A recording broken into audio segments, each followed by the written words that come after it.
And you have to be very careful not to push real hard when it's trading like this, whenever it forms. But you have to have the eye and the observance of when it's there to just backpedal and say, okay, I'm not going to push real hard.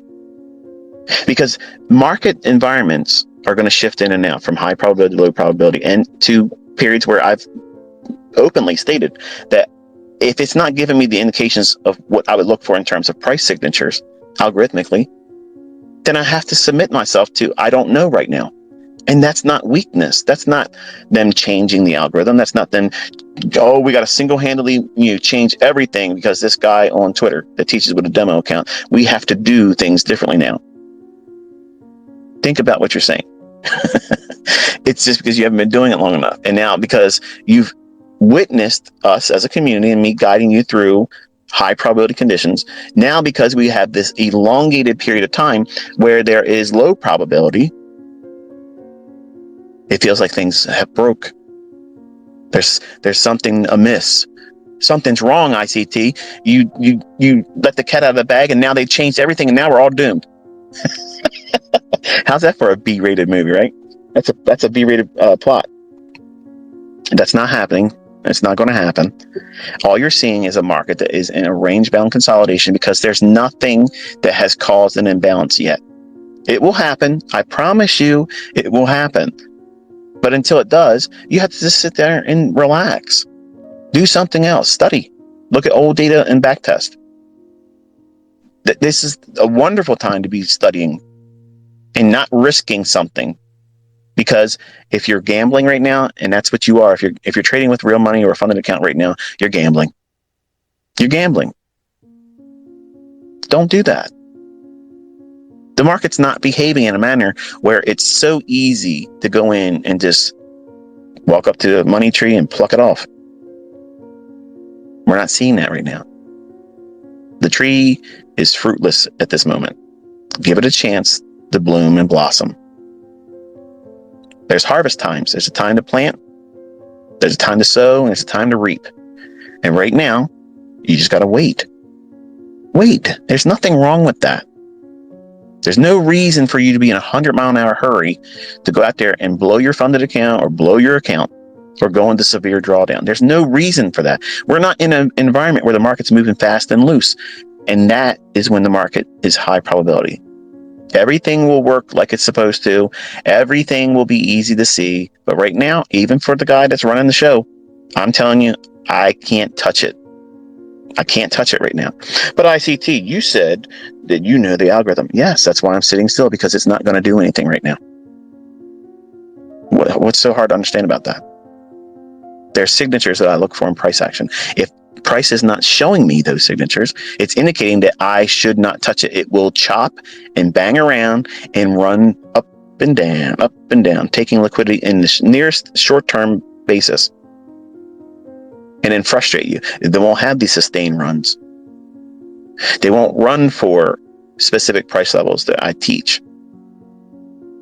It'll have deeper retracements, sharper retracements, all the while not doing very much in terms of price runs. So it's not something to be wrestling with. Just submit to it. Just allow it to be part of your learning curve. And it's something I explained to you last week. It's in a market where, until we leave this range, we're in a very, very small intraday scalpers market. And when that is in existence, you're forced to either trade that way or lose money. Think about any position traders that have tried to position themselves, or swing traders in this model, or not this model, but this price action. I'm sure they've been chopped up. Lots of examples of hoping this runs here, hoping it runs there, and then boop, stopped out.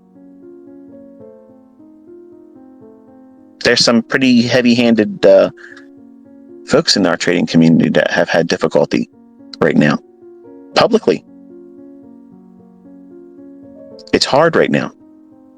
There's no shame in saying that. It doesn't mean that the market has changed. It hasn't done something different. It's not evolving into doing something else. I had a follower on Twitter tweet to me, say, hey, look, can you come back to this conversation?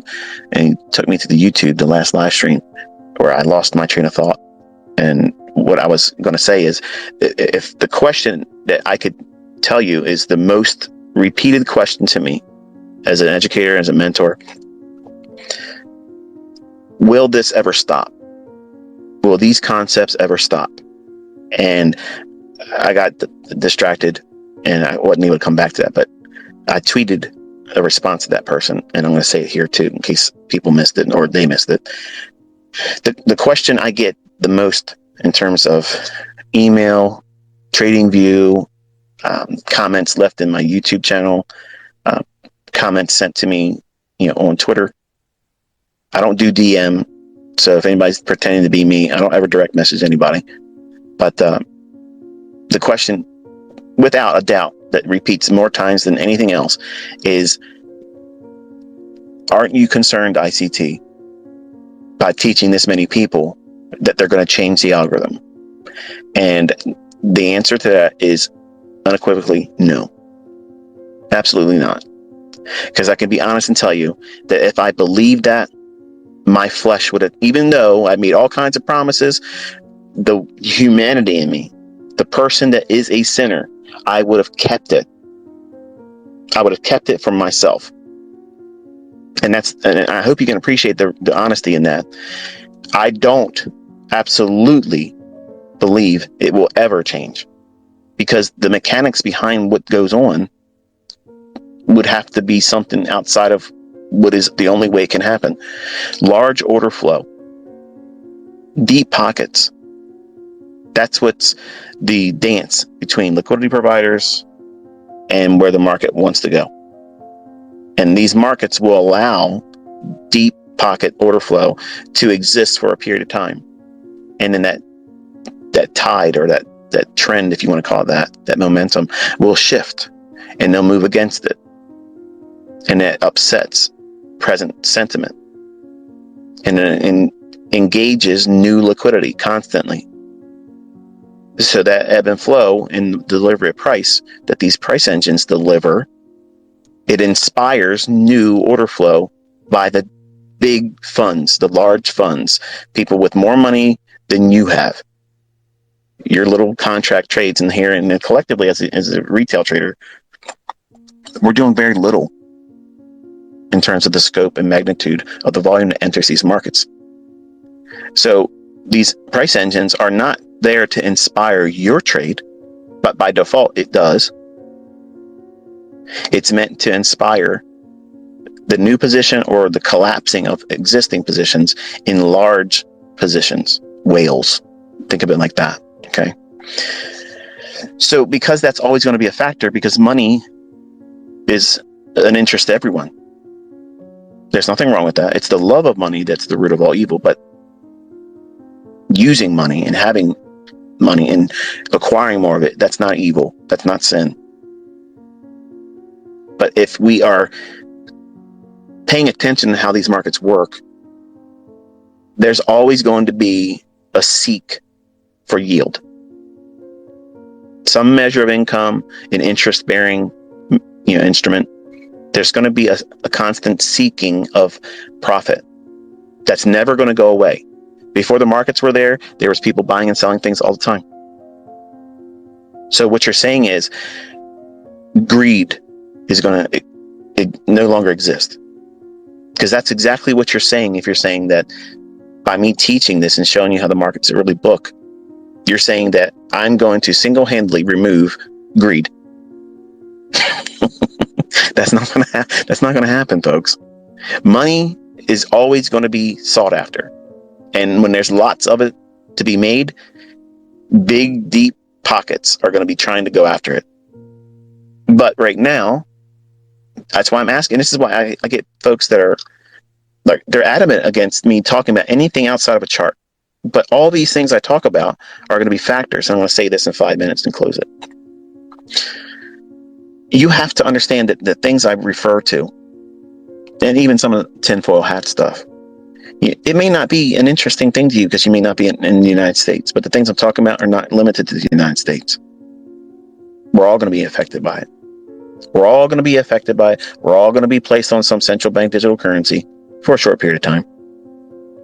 And it's going to have an impact on all of our lives. If we have money, you're going to be controlled on how you spend it. Think about what they're doing. Everything they're doing right now is changing the way money is used. And they're redefining money. That was the whole purpose of allowing crypto to become what it is. And it's going to be gone. You're all going to be forced on a central bank digital currency. And universal basic income is the outcome that they're aiming for. And people that are rich, multimillionaires like me and other people that have made a way for themselves either through entrepreneurship or trading or inheritance or whatever it is they have their money, we might not be in the coming years because of all the changes that are coming. And that, it might unsettle you. I'm at peace with it. I don't care, because money doesn't give me happiness. I've been poor. And listen, poor and not having a lot of money, you can still live. You can enjoy life, but money only allows you to afford things that most people can't. And when you have a lot of money, you have a whole lot more worries. More people want to take it from you. More people are going to look down at you because you have it. You think that the money that you're trying to make with this is going to make you a rock star, and people are going to look up to you and like, wow, look at you, man. I want to be like you. No. In reality, they look at you like, you're not going to be looked at like you want. Let's put it that way. And certain weak individuals are going to come around you and try to befriend you because they want what you have. And when they realize that they can't get it, then they'll show their true colors. So it's hard to see real friendship. It's hard to know real relationships when you have money. You don't know a person's real intent, and you always have to second guess it. And when you don't have a lot of money, your friends are more friend. You can trust your relationships because they love and trust you. And a lot of you young guys out there are in a rush to get this millionaire status, and you're young, and you're going to make the same mistakes that I did. You're going to lay down with somebody that, probably isn't the best person for you. And I didn't see it coming, and I got whacked. So all these things that I teach you and talk about, they're going to impact you one way or the other. It's going to happen.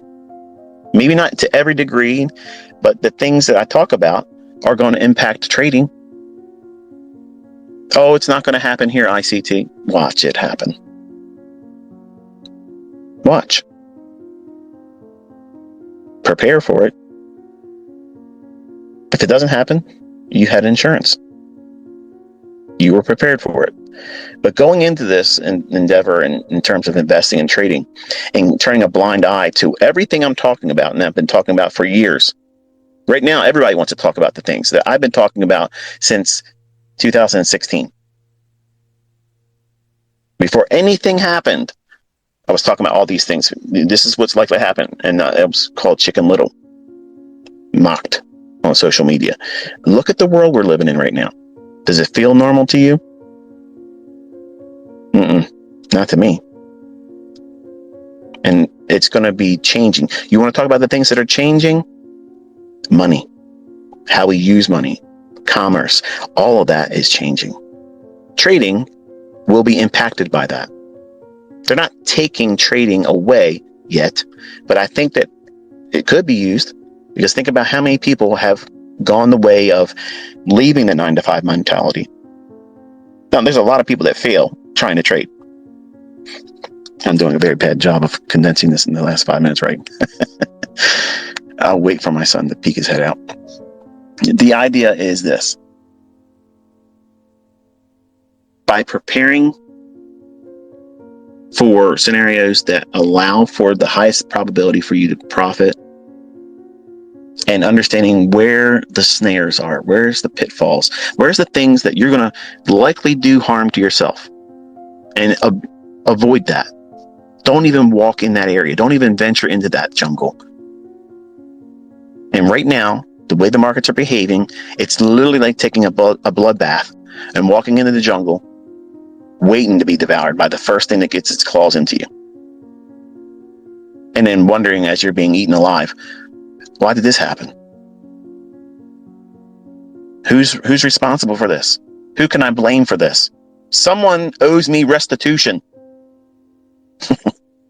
No, you made a very poor choice. You were ill-equipped, and you went into a dangerous condition and situation, assuming that you would survive it and have no harm done to yourself. That's the equivalent mentally. That's what you're doing right now by trying to trade in this environment. How hard is that to understand? Now, for those of you that are quiet, didn't say anything to me, and you've hurt yourself, lost money, went into drawdown, lost your funded account, failed your funded account challenge, you know every box that I toggled as we went through this discussion, you knew that was the truth, and yet you still pushed the button. Who's responsible for that? I wasn't even around here. I've been away. And some of you, if you're being honest, if someone asked you, you'd be blaming me. At ICT, I watched that video. He said to do this. What? What did I say right now? What did I say right now? I'm taking a step back. I'm not touching it. I need to see what's going to happen. Nothing. Now, yesterday I got lucky. Saw a little bit less than 10 handles of a move. But that was on the heels of me trying to do something long. And I got pinched for 1/4 of a point, then reversed and got just short of 10 handles. After that, no idea what it wanted to do. No idea. So I don't look at that as skill. I didn't call that, look how awesome I am, high five, boom, like you see me do when we're in high probability conditions. I do that not to show off. It seems like showing off, but I'm doing it to the viewership that are trying to learn. I'm anchoring that moment. I'm creating that little kind of excitement, that happy dopamine drop, because it becomes much more meaningful to you instead of just watching. Oh well, there's price action that you didn't take a trade on. You can't profit from it. You can't spend the money on it. So it makes you feel closer to the event that we were watching collectively as a community. Well, the short yesterday that I was in front of, my older students, there was no cheerleading in that.